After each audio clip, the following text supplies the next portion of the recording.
জীবনে যা। ধূমকেতুর মতো আচমকে এসেছিলেন, চলেও গিয়েছিলেন, কাউকে কিছু বোঝার সুযোগ না দিয়ে।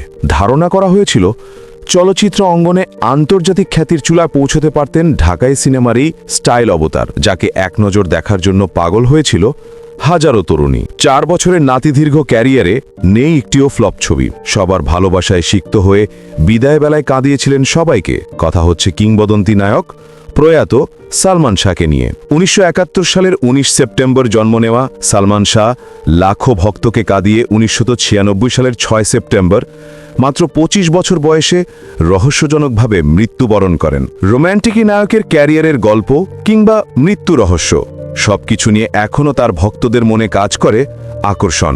বিডি মাস্টারের আজকের পর্বে মহানায়ক সালমান শাহ এর কিছু ভিন্ন ও অজানা তথ্য তুলে ধরতে যাচ্ছি।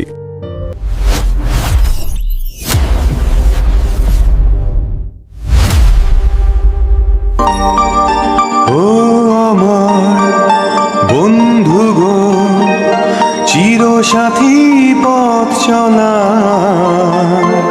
কেয়ামত থেকে কেয়ামত সিনেমা দিয়ে ঢালিউডে সালমান শাহের যাত্রা শুরু, এবং প্রথম সিনেমাতেই বাজিমাত। অবশ্য আমির খান, জুহি চাওলা অভিনীত মূল সিনেমা কেয়ামত সে কেয়ামত তাক ছিল সালমান শাহের অনেক পছন্দের সিনেমা। এর রিমেকে অভিনয় করার আগেই সালমান হিন্দি সিনেমাটি দেখে ফেলেছিলেন মোট 26 বার। কেয়ামত সে কেয়ামত তাক আমি যখন ফার্স্ট দেখি, এই ক্যারেক্টারটায় আমি কাজ করতে পারতাম, বা এরকম একটা ক্যারেক্টার আমাকে কেউ দিত, অথবা এই ছবিটাই বাংলাদেশে যদি হতো, আমি যদি সেটাতে অ্যাক্টিং করতে পারতাম। 1993 রূপালী পর্দায় অভিষেক হলেও ক্যামেরার সামনে এরও 1 দশক আগে থেকে কাজ করেছেন সালমান শাহ। শুরুটা হয়েছিল 1983 সালে ইস্পাহানি গোল্ড স্টার টি এর বিজ্ঞাপন দিয়ে।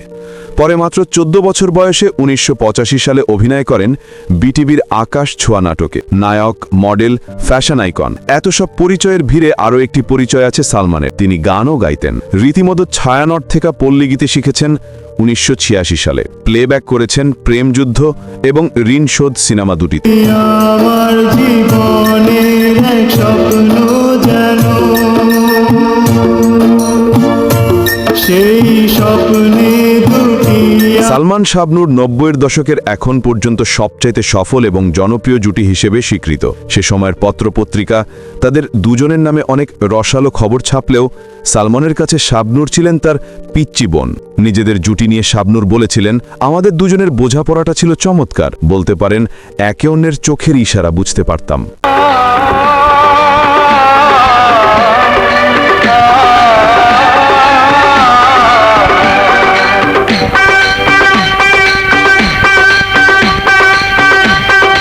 পর্দার রোম্যান্টিক নায়ক পর্দার বাইরে ছিলেন অত্যন্ত চঞ্চল। চিত্রনায়ক রিয়াজ স্মৃতিচারণ করে বলেন, শুটিংয়ের ফাঁকে নকল বন্দুক দিয়ে সবার দিকে তাক করে বাচ্চাদের মতো মজা নিতেন সালমান শাহ।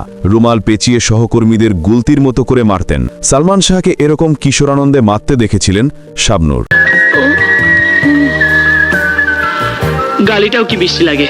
কেয়ামত থেকে কেয়ামত সিনেমায় সালমানের সাথে অভিষেক হয়েছিল চিত্রনায়িকা মৌসুমীরও। আর তাদের পর্দার রসায়ন দর্শক ভালো না বেসে যাবে কোথায়। তারা যে স্কুল জীবন থেকে ছিলেন বন্ধু। খুলনা বয়রা মডেল হাই স্কুলে সহপাঠী হিসেবে পড়াশোনা করেছেন ইমন আর আরিফা, যারা বছর 15 পর পরিচিতি পান সালমান শাহ মৌসুমী নামে। হানিফ সংকেত 1985 সালে উপস্থাপনা করতেন কথার কথা নামে একটি ম্যাগাজিন অনুষ্ঠানে। সেখানে হানিফ সংকেতেরই গাওয়া গানে মডেল হয়েছিলেন সালমান শাহ। গানের গল্পে সালমান ছিলেন সম্ভাবনাময় এক তরুণ, যে কিনা মাদকে আসক্ত হয়ে সবকিছু থেকে বিচ্ছিন্ন হয়ে পড়ে।